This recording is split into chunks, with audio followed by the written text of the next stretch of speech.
What did the Cowboys show you yesterday, Skip? Micah who? Oh, Micah guy. That's what they showed me. Micah who? Yeah, I'm going to talk about Mike. Yeah, I'm going to talk about him because, again, we do not miss the overhyped and now outrageously overpaid Micah Parsons. We exercised the ghost of Micah Parsons a week ago Sunday night when we beat the Packers 40-40. We won that game because we were supposed to lose it by 4 touchdowns, and we tied, which was a win for us because we got rid of the Micah cloud. He did not wreck the game against us. We scored 40 on Micah Parsons' defense, and it cleared the decks for what happened yesterday. The Jets' offensive line was completely healthy while we were down 4 starters, but a completely healthy Jets' offensive line that most people said was pretty good, we wrecked.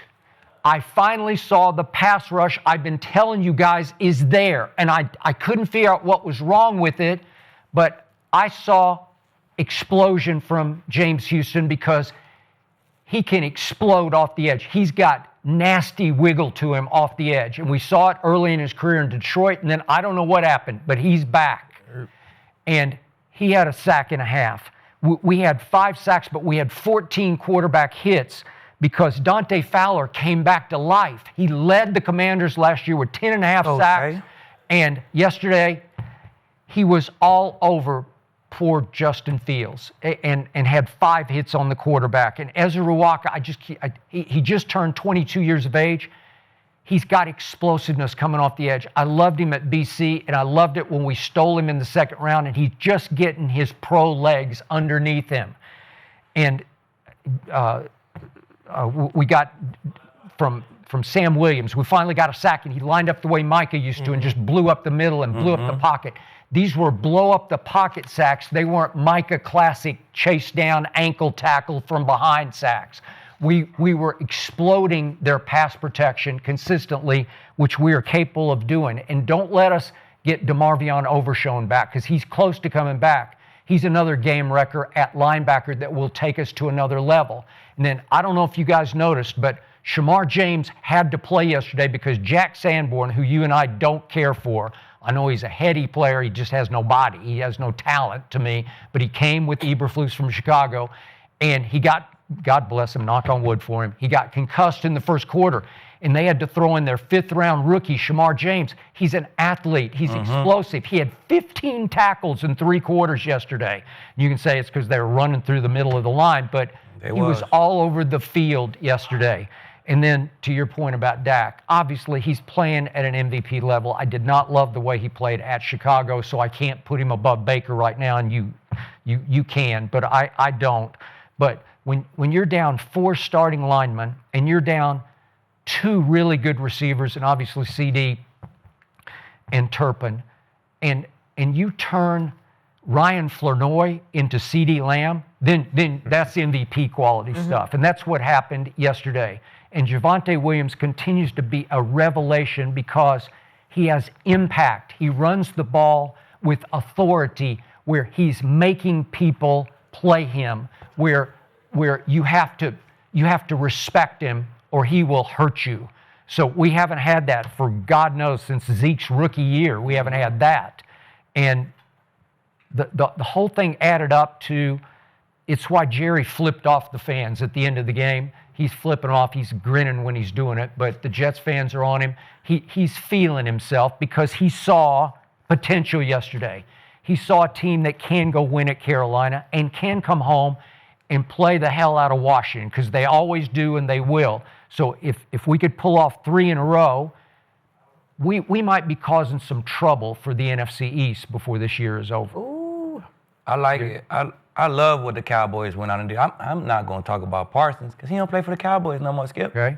You want to just leave him alone, you know what I'm saying? We don't just need like it. Jerry. We got to pass rush. Skip and Jerry, bro. They going to bring up Parsons. He did again last night. Yep. But nah, I'm going to talk about Dak, man, and Shoddy.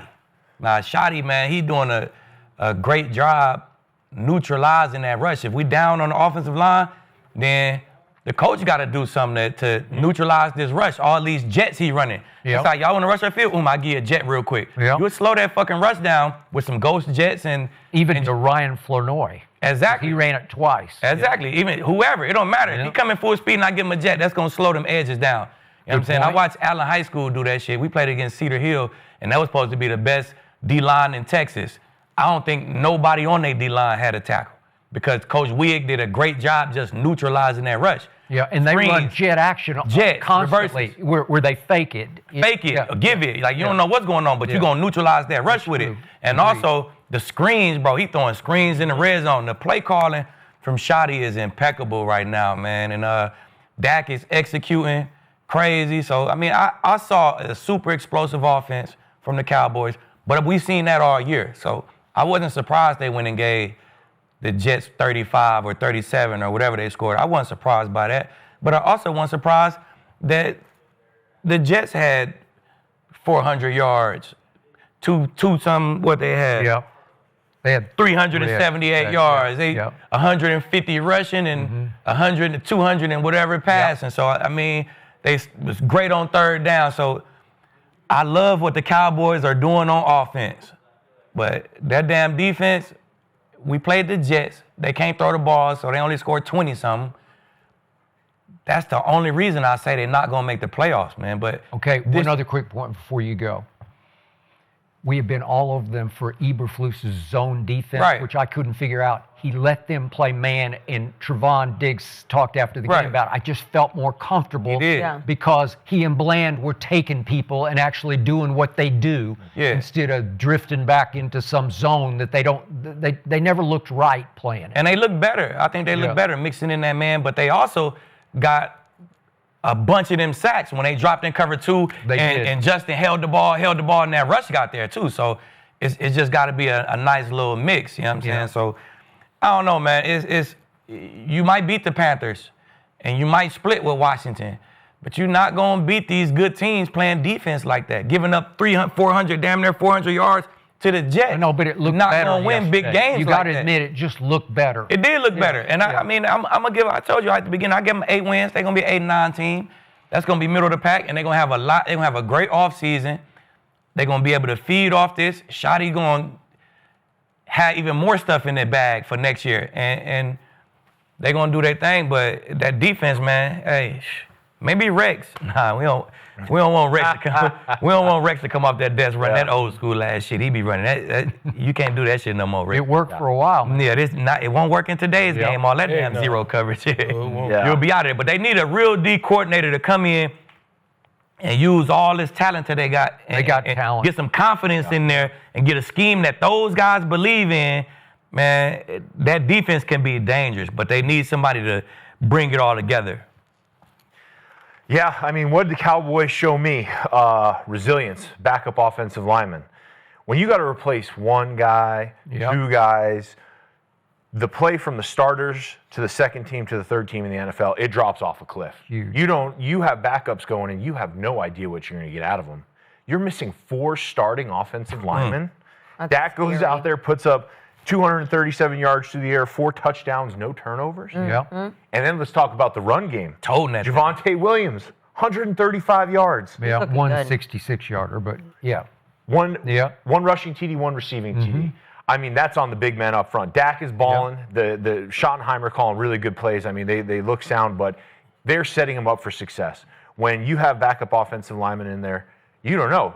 Right, Gerald? You're licking your chops, right? I'm out the game. The left tackle's out the game. Or you're missing a center, right? You guys are going to get going and dictate the tempo of that game to that backup offensive line. But to see them get out there and run around and make plays, and Dak led them on 2 90-plus yard drives, that's a statement. That is, hey, we could put anybody in up here. We're going to move the ball. Right. And we're going to have success. Defense got going. It was good to see the defense get going. I do not like dropping back and playing zone. I like you got 2 studs on the outside. Studs. You paid them. Lock them up on some guys. Get creative. Get after the pass rush. And the pass rush woke up. You know, Justin Fields held the ball a little bit, but the pass rush got after him. So Cowboys showed me a lot yesterday. They got Carolina, and then they got Washington coming up. I think that they'll be sitting in the driver's seat here. They got to beat the Commanders, though. Got to beat the Panthers. Yeah, I was with Skip last week when I said they could still make the playoffs. They showed me exactly what I said last week. They got a top 5 offense. And I said, there's more to this pass rush than what they're showing. And they'll get better.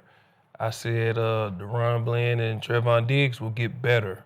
They're going to get healthy, and they'll be able to cover. So the defense will improve. They won't be, they won't start climbing the ranks where we like, this defense is. No. But they play better, and I believe they'll get better. The reason I have Dak Prescott and Shotty as my coach of the year currently and my MVP is for all the reasons you said and all the reasons you said. You take on the identity of your head coach, and I'm surprised you don't have him as coach of the year right now because your biggest issue with Jason Garrett and Mike McCarthy is they just couldn't motivate the group. Agreed. They couldn't motivate the team. No, he's connecting. We just talked about the Ravens and how they looked unmotivated, and how that message just starts to get repetitive. And look at how he got. My quick point is Chicago was inexplicable to me. I haven't gotten over it yet because that was wrong. But look at what it they're did better to than the Bears. But look at what it did to them. The Bears look bad. But also look at what it did to them. It sent a shockwave through. Okay. And look at how they came out versus the Packers and then how they played yesterday. What they're able to do with all the injuries and how bad the defense is and how Dak is he's lighting people up. That's just why.